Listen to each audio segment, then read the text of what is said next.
हाँ भाई, एक्सरसाइज है आपके पास 10.2, क्वेश्चन नंबर 18। देखिए क्या लिखा हुआ है। पॉइंट पी आपके पास एक पॉइंट है, ठीक है, A comma D is the mid point of the line segment between the axes, मतलब एक्सेस का मिड पॉइंट नहीं पढ़ो क्वेश्चंस। पी आपके पास एक पॉइंट है, लेकिन पी किसका मिड पॉइंट है? अरे बीच एक्सिस के बीच में एक लाइन जा रही है, उसका मिड पॉइंट है, उसका एक लाइन स्लोप। हाँ ये आपके पास एक ऐसी लाइन होगी, इसका मिड पॉइंट है।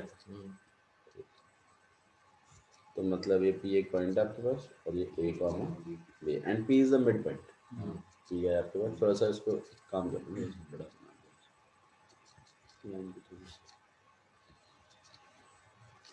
वापस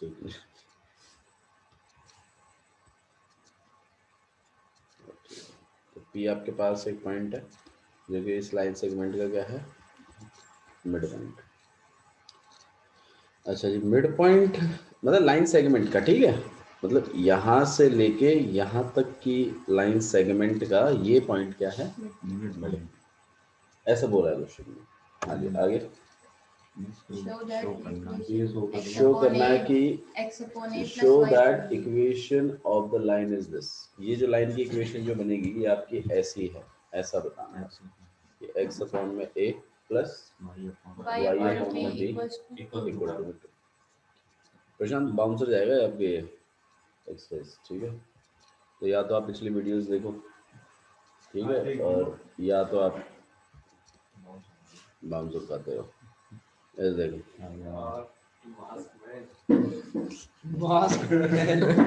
15-15 मिनट लेट क्यों आते हो? आज का बहाना है आपके तो ये लेके चार सोएकर आप एक काम करो ना, मैं वो पर्चा देता हूँ जहाँ पे सब लिखा हुआ है और फोन करके बता दिया अगर भैया बहाना नंबर 27 लगा ले। चलिए इधर देखिए, ठीक है। तो आपके पास एक लाइन सेगमेंट है, ठीक है, जो कि एक लाइन है जो कि ऑब्वियसली बात है दोनों कोऑर्डिनेट एक्सिस। प्रशांत ध्यान दीजिए प्लीज। आपके पास एक लाइन है, ठीक है, और ये लाइन दोनों कोऑर्डिनेट एक्सिस को कट करती हुई जा रही है, ठीक है, प्लीज इधर ध्यान दीजिए, ठीक है। लेकिन लाइन तो इनफाइनाइट होती है, तो लाइन का हम मिड पॉइंट तो नहीं बता सकते। तो उसने बोला नहीं नहीं, जहां कोऑर्डिनेट एक्सिस को कट कर रही है ना सेगमेंट हाँ सुन सही, जहां कोऑर्डिनेट एक्सिस को कट कर रही है उस वाले उन पॉइंटों को अगर हम पॉइंट मान लें और अगर उनके बीच में अगर एक लाइन सेगमेंट बने तो पी आपका मिड पॉइंट, मतलब इन दोनों का मिड पॉइंट है पी। एक क्लियर कट बात बोलिए। अब बोला है कि इस लाइन का आप मुझे क्या बताइए, इस लाइन की इक्वेशन ऐसी होगी, ये बात आपने प्रूव करनी है। तो भाई लाइन पे तो मिड पॉइंट इस लाइन की इक्वेशन कैसे निकलेगी? पहले तो ये कोऑर्डिनेट एक्सिस को कट कर रहा है, मतलब ये कितना हो जाएगा,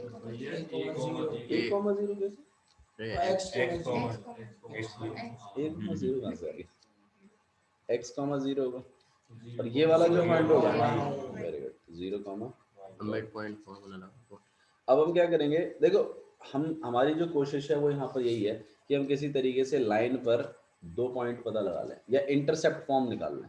क्या कर लें, इंटरसेप्ट फॉर्म, मतलब ये दूरी पता चल जाए, ये दूरी पता चल जाए तो अपना वो इंटरसेप्ट फॉर्म से इक्वेशन निकल जाएगी। या फिर क्या कर लें, इन दोनों पॉइंटों को निकलवा लें, लेकिन किसकी टर्म्स में, ए और बी की टर्म्स में, क्योंकि इक्वेशन में ए और बी चल रहा है। और 2 पॉइंट फॉर्म लगा दें, एक्स और वाई कौन से, ये एक्स और वाई बाबू वो तो हमारे बाय डिफॉल्ट चलते हैं ना। जब 2 पॉइंट फॉर्म आती है याद करो, आप ऐसे नहीं लिखते Y minus Y one equal to में Y two minus Y one upon में, और यहाँ पे एक्स माइनस में। तो ये इनके एक्स और वाई तो हमें बाय डिफॉल्ट मिलेंगे मिलेंगे, ठीक है। आप इन एक्स और वाई को भी अगर उसमें लगा दोगे तो फिर आपके वाई टू की जगह भी एक्स ही चलेगा, वाई टू की जगह फिर वाई चलेगा, फिर एक्स टू की जगह फिर एक्स चलेगा, फिर आप बोलोगे यार कंफ्यूजन क्रिएट हो रहा है। तो इसका मतलब है कि हमें इन एक्स और वाईओ की वैल्यूज किसकी टर्म्स में निकालनी है, ए और बी के टर्म्स में, और इनमें x1 y1 की जगह इन चीजों को पुट करना, ठीक है, क्योंकि बाय डिफॉल्ट हमें यहाँ से भी एक आर्बिट्री पॉइंट्स मिलेंगे x और y, तो कंफ्यूज, तो मतलब वो चीज सेम नहीं होनी चाहिए वैसे। तो मेन काम अभी हमारा ये है कि किसी तरीके से या तो इनके इंटरसेप्ट्स निकाल लो, पहला। दूसरा, या तो आप क्या करिए कि x पॉइंट को निकाल लो a और b, a की टर्म्स में या b की टर्म्स में, और y को भी निकाल लीजिए a b की टर्म्स में, 2 पॉइंट मिल जाएंगे, 2 पॉइंट फॉर्म लगा दीजिएगा, इक्वेशन बना दीजिएगा। अब मेन बात है ये x और y a और b में लिखे कैसे जाएंगे। भाई देखो ये ऐसे लेके जाएंगे कि आपका ये मिडिल पॉइंट है ना, तो मिडिल पॉइंट कैसे निकालते थे, x1 प्लस x2 अपॉन में 2 इक्वल टू x ही तो होता था। यहाँ पे x का रोल कौन प्ले कर रहा है, a, समझिएगा इस बात को, ठीक है। x1 का रोल कौन प्ले कर रहा है, 0, x2 का रोल कौन प्ले कर रहा है, x, और अपॉन में, तो इसको अगर मैं वहां भेज दूं तो ये 2a हो जाएगा, तो मतलब x इक्वल टू में कितना, मैंने लिख तो दिया x की जगह।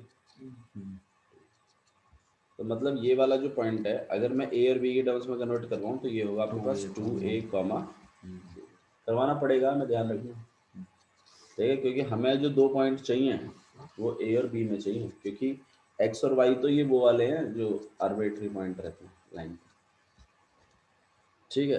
दूसरी बात देखिएगा, y को और कर लेते हैं, तो b इक्वल टू में क्या हो जाएगा आपके पास, y प्लस में 0 अपॉन में 2, तो यहाँ पर 2b हो जाएगा, तो y इक्वल टू कितना आ गया आपके पास, तो मतलब हमारे जो पॉइंट हैं वो हैं 0 कॉमा 2b और 0 और 2a कॉमा 0, 2 पॉइंट पता चल गए, ठीक है। या तो आप ऐसे भी कर सकते हैं, और या तो अब आप बताइए इंटरसेप्ट से भी कर सकते हैं। देखो यहाँ पे 2a होगा, ये ऑब्वियस सी बात है, और ये वाला कितना, हाँ बाबू जो हमें पता है x की, तो वहाँ तो 0 की जगह 2 एंटर से है। पता है आपको x की क्या पता है, वैल्यू, हाँ, तो मैं बोल तो रहा हूँ इंटरसेप्ट से भी कर सकते हो, बता तो रहा हूँ मैं, 2a से कर लीजिए, और यहाँ पे ऑब्वियस बात है डिस्टेंस कितना हो जाएगा, 2b, हमें इंटरसेप्ट पता चल गया, हम डायरेक्ट इक्वेशन नहीं बना लेते थे, तो x अपॉन में a मतलब उसके नीचे तो कोऑर्डिनेट एक्सिस वाला, x एक्सिस वाला चलेगा ना, कितना गैप है 2a, और यहाँ कितने का upon 2b y upon 2b y upon में 2b इक्वल टू और इक्वल टू में 1, ये इक्वेशन होती थी हमारी। हम क्या करेंगे 1/2 कॉमन निकाल लेंगे, अंदर क्या रह गया, x upon a plus y upon में b और इक्वल टू में 1, 2 को उधर भेज देंगे, कितना हो जाएगा ये आपके पास, हाँ जी, x अपॉन में a प्लस y अपॉन में b इक्वल टू में 2, या तो ये कर लो, और या तो क्या कर लो अपने को 2 पॉइंट फॉर्म से निकाल दो, 2 पॉइंट फॉर्म से भी कर लेते हैं। 2 पॉइंट फॉर्म से कैसे करेंगे, y minus y1 equal to में y2 माइनस y1 अपॉन में और x माइनस में x, हमें y तो y है, y1 कितना है आपके पास 2b, भाई स्टार्टिंग वाला पॉइंट देखोगे 2b है, और हाँ भाई y2 कितना आपके पास 0 माइनस 2b अपॉन में x2 कितना आपके पास 2a माइनस 0 और माइनस 0, और यहाँ पे x माइनस में x1 कितना हो जाएगा ऊपर 0, ठीक है। यहाँ पे आ जाएगा y माइनस में 2b, यहाँ पे माइनस 2b, यहाँ पे 2a और यहाँ पे x, 2 से 2 हट जाएगा आपके पास, और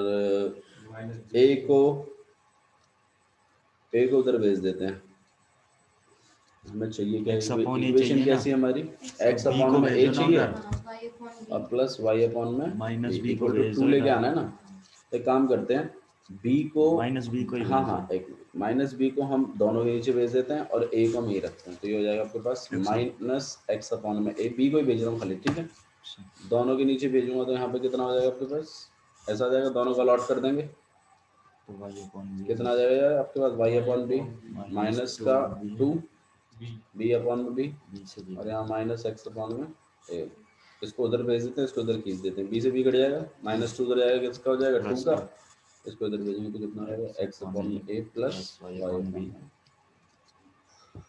ये आपकी इक्वेशन, ऐसे भी कर सकते हैं, तो ये तो आपकी चॉइस है कि आप कैसे करेंगे, ठीक है, ओके, समझ में आया। क्वेश्चन नंबर 18, क्वेश्चन नंबर 19 देखिए क्या लिखा है,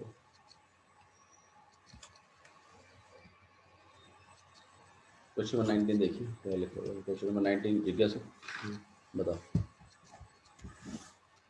पॉइंट आर दे रखा है हमें,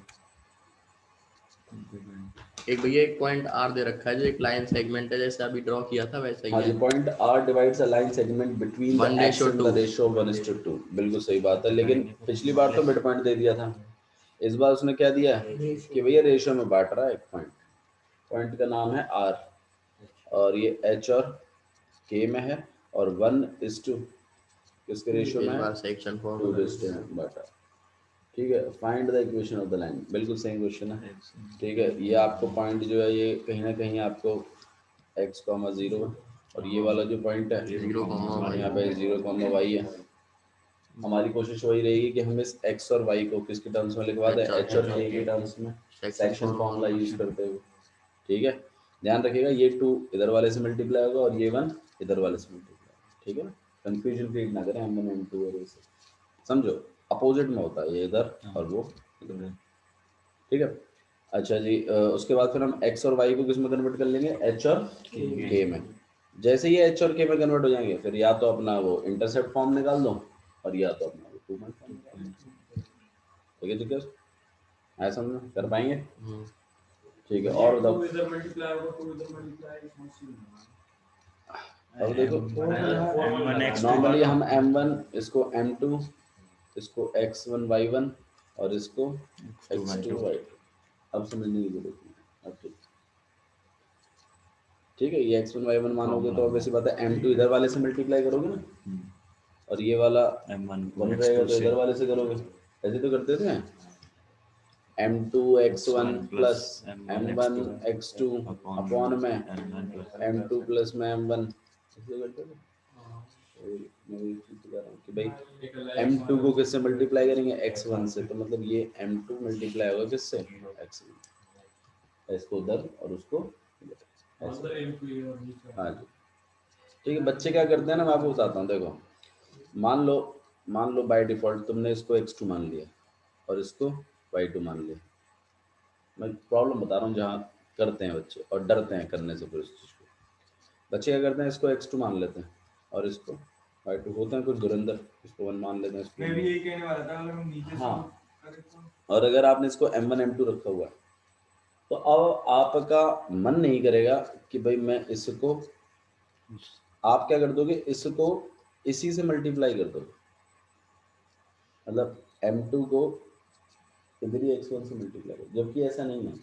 आपका वो बात कहता है कि इधर वाले को उधर वाले से मल्टीप्लाई करना है और इधर वाले को इधर वाले, कोई फर्क नहीं पड़ता आप किसको x1 y1 ले रहे हो, किसको x2 y2 ले रहे हो, किसको m1 m2 ले रहे हो, कुछ भी ले रहे हो, डजंट मैटर, लेकिन आपने इस टेक्निक को लगाना है, इसको उधर वाले को इधर वाले को, ठीक है।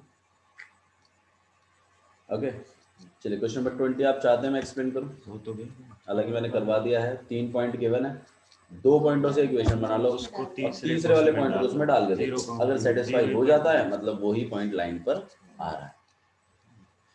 ठीक है, अरे भैया पेपर में ये ऑन देख रहा हूँ, by using concept of equation. हाँ तो आप कैसे भी कर सकते हो, फिर आप वो एरिया वाले से भी कर सकते हो।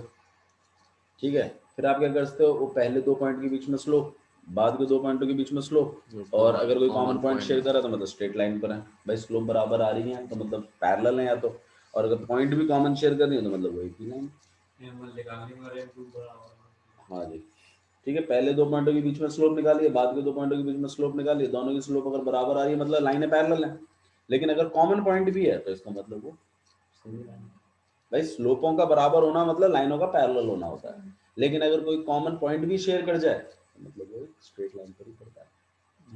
सही बात है ना। तो आपकी इस एक्सरसाइज इसी के साथ खत्म होती है।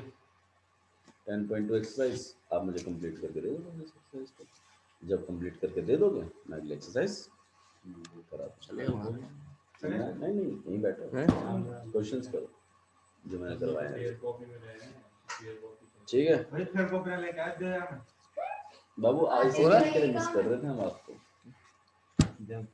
ठीक है, आप अपना काम सबमिट करवा दो बस खाली, और हाँ आज शाम तक या कल सुबह तक, ठीक है बहुत है। 10.2 एक्सरसाइज करा दो, 10.1 10.2 और ये तो बढ़िया है, और ये तो कोई टेंशन ही नहीं है। और जो भी एक दो क्वेश्चंस बताए मैंने और कर लो, ठीक है। अच्छा एक चीज देखना यार यहाँ पे, एक चीज थोड़ा सा बता रहा बताओ चीज देखो इधर ध्यान दो प्लीज। देखो नॉर्मली आपके पास जो स्टैंडर्ड फॉर्म होती है, जो जनरल इक्वेशन है आपके पास लाइन की, वो ये है ax plus by plus c equal to में 0। नॉर्मली ये फॉर्म होती है हमारे पास, है ना। इसको हम लोग जनरल इक्वेशन कहते हैं। ये जनरल इक्वेशन ऑफ लाइन है, ax plus by plus c equal to में 0 and this thing always represent a straight.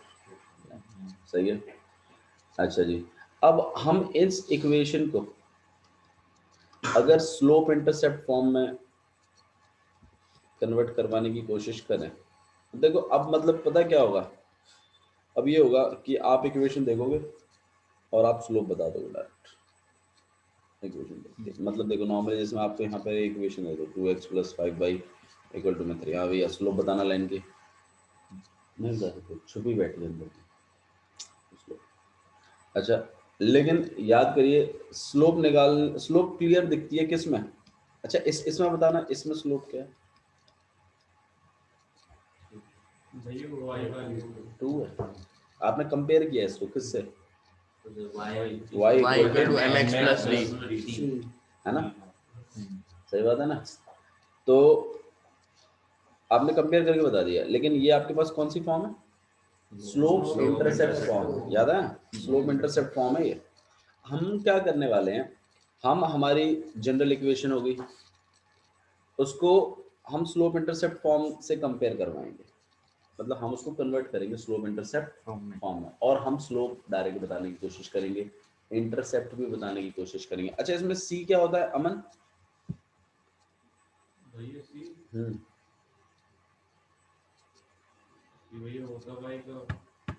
क्या होता है?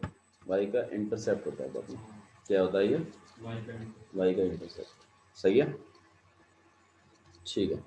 तो देखिए मैं इस इक्वेशन को इस फॉर्मेट में कन्वर्ट करने की कोशिश करूंगा। अब मतलब जनरल इक्वेशंस को हम इस फॉर्मेट में लाएंगे। अच्छा इस y equal to mx plus c, हाँ क्यों नहीं लगाते, स्लोप इंटरसेप्ट में लगाते। जब आपको एक स्लोप पता हो और y एक्सिस की इंटरसेप्ट पता हो तो आप इससे इक्वेशन बना सकते हो लाइन की, और y की इंटरसेप्ट पता हो। अब देखो भाई, देखो जिसको क्लियर है ना बेसिक इस चैप्टर का, उन्हें दिक्कत नहीं आ रही होगी सारी फॉर्म्स याद रखने में, लेकिन जिनके बेसिक्स क्लियर नहीं है ना, उन्हें अब मिक्सअप होना शुरू हो जाएगा मामला, क्योंकि फॉर्म्स काफ़ी हो गई और अभी थोड़ा सा और पढ़ेंगे उसमें तो बस खत्म है फिर 5 फॉर्म है ये, ठीक है। अब वो 5 भी तो याद नहीं रखते ना बच्चे, यही तो बात है ना। जहाँ वो स्ट्रेट लाइन के 3 केसेस याद नहीं रखते थे, हाँ 3 ही तो केसेस थे। इनफिनिटी, कोलिनियर और नो अब सॉल्यूशन। तुम ये कैसे एक्सपेक्ट कर सकते हो, क्योंकि ना अब मतलब मैं पहले ही बता दिया था मैंने, कंफ्यूजन बनेगा अगर तुम्हारा बेसिक क्लियर नहीं है। हाँ जी ना कल की थोड़ी डाली है, अगर कल डाल देंगे, ठीक है। तो आप दोबारा से देखो, कोई दिक्कत नहीं है, ठीक है। और उन चीज़ों को तब तक देखिए जब तक वो चीज़ आपके दिमाग में बैठ नहीं जाती। 10.2 तक अगर आपको वापस देखना पड़ेगा कोई दिक्कत नहीं, बट बेसिक क्लियर होना चाहिए। मतलब अगर आपसे कोई पूछे ना भाई ये वाली फॉर्म बता दे, तो आपके मुंह से निकल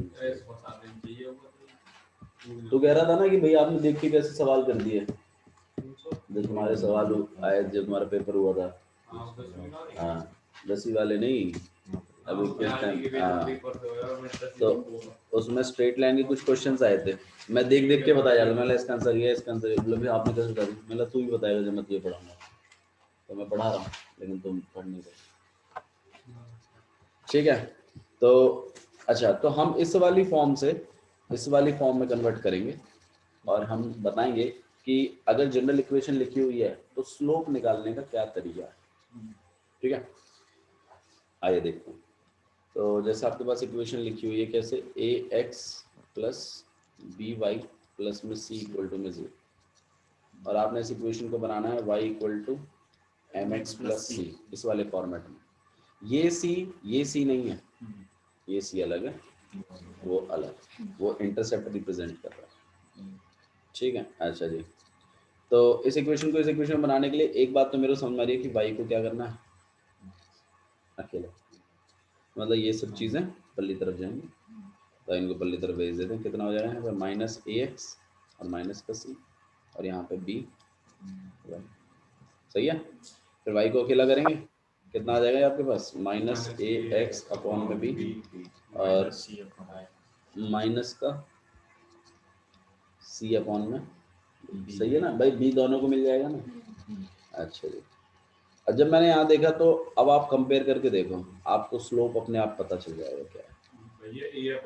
जो स्लोप होता है जनरल इक्वेशन में, अगर आपको जनरल इक्वेशन से स्लोप चाहिए, that is nothing but minus a upon में बी होता है।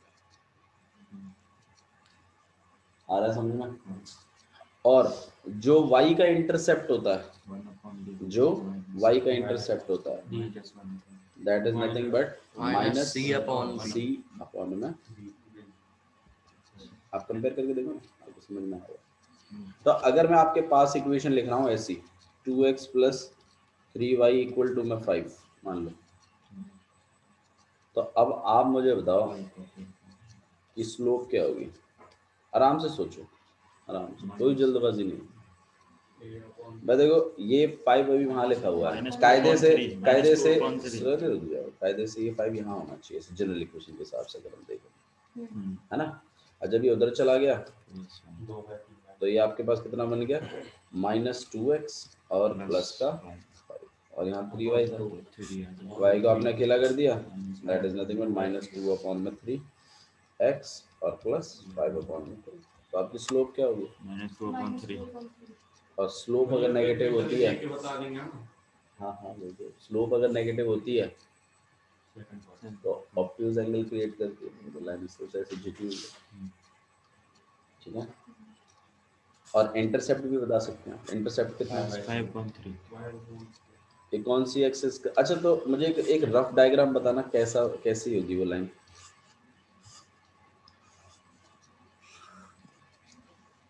फाइव अपॉन 3 मतलब कौन सा पॉइंट होगा, कहाँ बनाऊं ये क्वाड्रेंट इस वाले में, ऐसे बनाओ ऐसे बनाओ, ठीक है।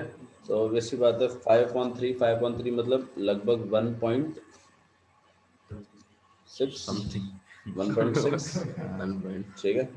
तो वैसी बात है, मतलब ये वाला जो आपके पास इंटरसेप्ट रहेगा लगभग 5.3 का, और वैसी बात है लाइन जो है वो कैसा एंगल क्रिएट कर रही है, ठीक है।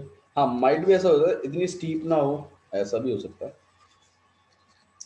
लेकिन झुकाव कुछ ऐसा ही, और लाइन यहीं से पास करेगी, ये बात तो कंफर्म है। आया समझ में? तो हम लोगों ने हमारी जो जनरल इक्वेशन है उसे किस में कन्वर्ट किया है, स्लोप इंटरसेप्ट फॉर्म में, ठीक है। तो आपको ध्यान रखना है कि किस तरीके से हम लोग यहाँ पे ये पता लगा रहे हैं, ओके। तो ये जो इसमें याद रखने वाली बात है यहाँ पर वो यही है कि एक तो स्लोप का फॉर्मूला आप याद रखेंगे, इसका फॉर्मूला याद रखेंगे स्लोप, और आपके y इंटरसेप्ट, ठीक है। अच्छा अगर इसी को एक दूसरा केस भी तो था जिसमें x इंटरसेप्ट होता था, वो क्या होती थी equation, y equal to x plus t, bracket में x minus d। इसको डिराइव करना एक बार जनरल इक्वेशन से, कैसे डिराइव करोगे इसको, करो। देखो x इंटरसेप्ट की इक्वेशन हमें पता है क्या होती है, y इक्वल टू में m ब्रैकेट के अंदर x माइनस टी।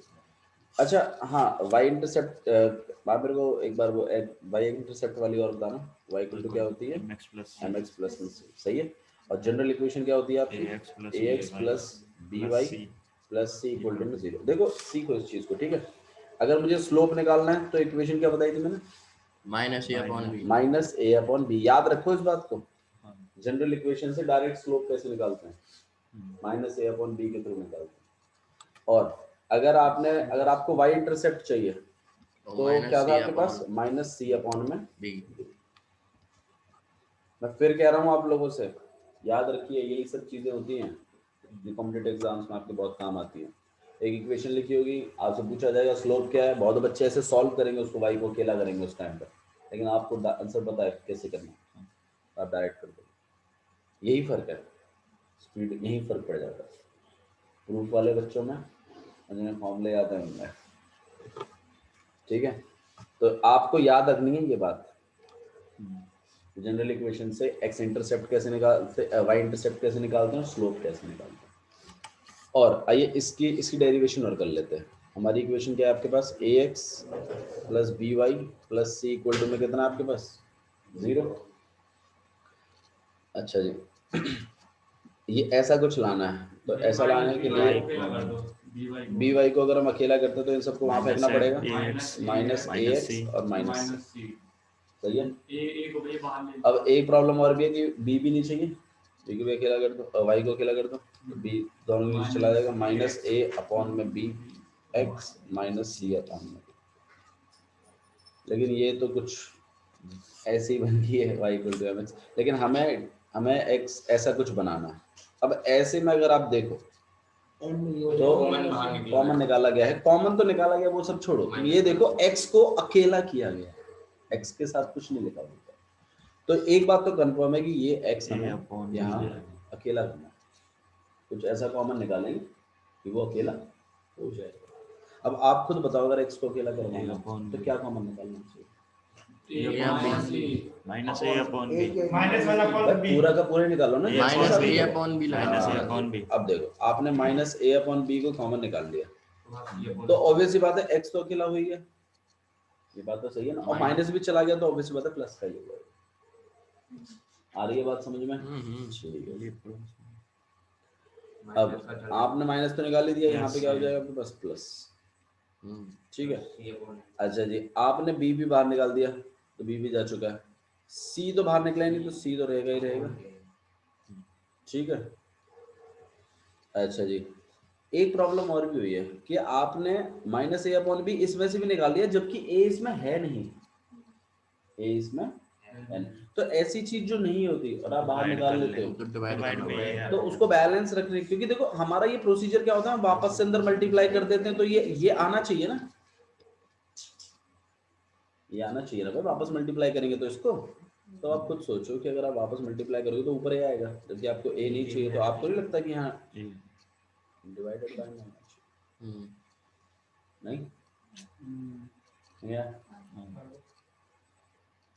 ठीक है, तो आपके पास y इक्वल टू में कितना हो गया। अब अगर आप कंपेयर करो तो मैं इसमें जनरली कर सकते हैं, हाँ जी, जो वैसे कहीं सॉल्व नहीं हो रहा हो कुछ तो हम कर सकते हैं इसको, हाँ डिराइव तो कर सकते हो, डेरिवेशन ही तो है। अरे इसकी आपको डेरिवेशन याद नहीं रखनी, आपने तो ये फॉर्मूले याद रखने। अरे मैं तो नहीं कह रहा हूँ भैया, कोई वैसे कॉमन आ जाए, कोई मैथ वैथ में कुछ सवाल तो दिक्कत आ जाता है, कर सकें, बिल्कुल कर सकते हैं, मैथ्स ही तो है, मैथ्स ही है, कर सकते हैं, अलाउड है। अरे फिजिक्स क्या है यार, it is a part of maths, उसमें साइंटिफिक चीजें लग गई है बस पहले ही। मैक्सिमम आपने देखा होगा जिसमें कैलकुलेशन ये सब डेरिवेशन ये सब भी तो होता है, और क्या होता है। अच्छा जी, तो अगर हम कंपेयर करें इसको इसके साथ तो हमें समझ में आता है कि हमारा स्लोप तो माइनस ए अपॉन बी से है, और ये गड़बड़ हो रही है कि हाँ यहाँ माइनस साइन चल रहा है, यहाँ क्या चल रहा है प्लस, तो कोई बात नहीं, एक काम कर देते हैं, मैं माइनस ही लगा देता हूँ, तो ऑब्वियस बात है अंदर भी तो माइनस ही लगाना पड़ेगा, क्योंकि माइनस माइनस क्या हो जाएंगे, मैंने प्लस हटाया है, तुम ये सोचो, और जानबूझ के, या फिर चलो छोड़ो, तो मैं टेंशन में तो डायरेक्ट मैच करना चाहता था बस, ठीक है। तो मतलब ये चीज़ किसके इक्वल है, माइनस डी के बराबर है, डी के नहीं है, माइनस डी के बराबर है। यहाँ कुछ नहीं है तो बीच में प्लस तो होगा कहीं ना कहीं, कभी ना कभी तो प्लस से प्लस हो गया, तो इसे तो माइनस डी किसके इक्वल है, सी अपॉन ए। तो मुझे बताओ डी था ना एक्स इंटरसेप्ट, तो डी किसके इक्वल है, माइनस सी अपॉन ए। आपने तो ये बात याद रखनी कि अगर आपके पास एक जनरल इक्वेशन लिखी हुई है तो आप स्लोप निकाल सकते हो direct, minus a upon B से, वाई इंटरसेप्ट पता लगाते हैं माइनस सी अपॉन बी से, और एक्स इंटरसेप्ट पता लगाते हो माइनस सी अपॉन ए से। देखो मैं आपको याद रखने का एक तरीका बता देता हूँ। देखो नॉर्मली हम जब इक्वेशन लिखते हैं तो ऐसा कुछ लिखते हैं, याद करो, है ना। y के साथ क्या चिपका हुआ है, तो ध्यान रखना डिनोमिनेटर में क्या आएगा जब y इंटरसेप्ट निकालोगे, ठीक है। और जब आप x इंटरसेप्ट निकालोगे तो देखो पहले बाकी दोनों के साथ माइनस सी तो चलेगा, बाकी थोड़ा सा याद रहेगा, ठीक है। तो अब आप मुझे फटाफट बता दो इस फॉर्मूले को। हाँ जी, अब आप मुझे बताओ अमन, स्लोप कैसे निकालते हैं?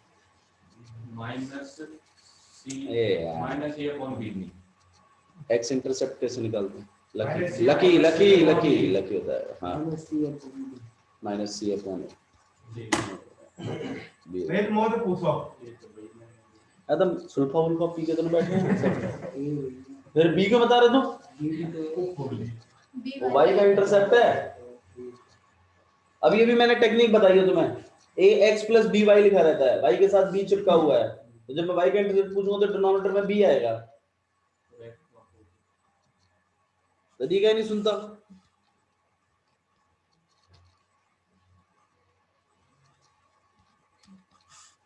माइनस सी अपॉन, याद रखोगे तुम मुझे, भैया ने बहुत सही तरीका बताया था यार, याद रहता है। जब तुम्हारे आएंगे ना कॉम्पिटिटिव एग्जाम्स में सवाल डायरेक्ट पूछते हैं, वो इक्वेशन दे देंगे, दूसरी इक्वेशन दे देंगे और बोलेंगे, मतलब ये एक वाली की एक की इक्वेशन दे के रखेंगे, दूसरे की स्लोप पूछ लेंगे तुमसे, मतलब क्वेश्चन ऐसा भी आ जाएगा तुम्हें ऐसा कि भाई एक ये लाइन है, एक ये लाइन है, ये लाइन यहाँ पे परपेंडिकुलर है, और यहाँ की इक्वेशन है 2x + 3y और -5 = 0। तब वो यहाँ को स्लोप बताओ, यहाँ को निकाल 1/-1 या निकालोगे तो -a/b थे, और हमें m2 × m1 = -1 वाली थे, फिर यहाँ वैल्यू कर जाएगी। आधे सेकंड का भी काम नहीं है, आधे सेकंड मतलब हार्डली 15 सेकंड का काम, ठीक है। तो ये सब तो तब निकलेगा ना जब फॉर्मूले याद होंगे, तुम्हें फॉर्मूले याद नहीं तो कैसे बात बनेगी,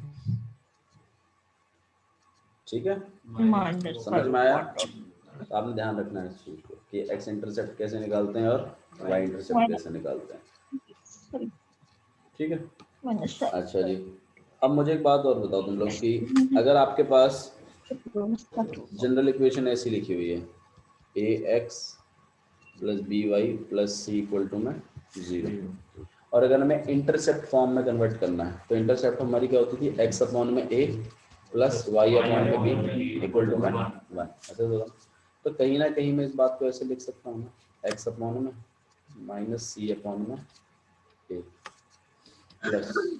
y/a - c/b और इक्वल करना, सही है ना।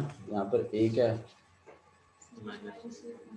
एक्स इंटरसेप्ट है, बी क्या है, तो एक्स इंटरसेप्ट और वाई इंटरसेप्ट की वैल्यूज तो हमें ऑलरेडी पता ही है, तो हम ऐसे भी इसको लिख सकते हैं, ठीक है।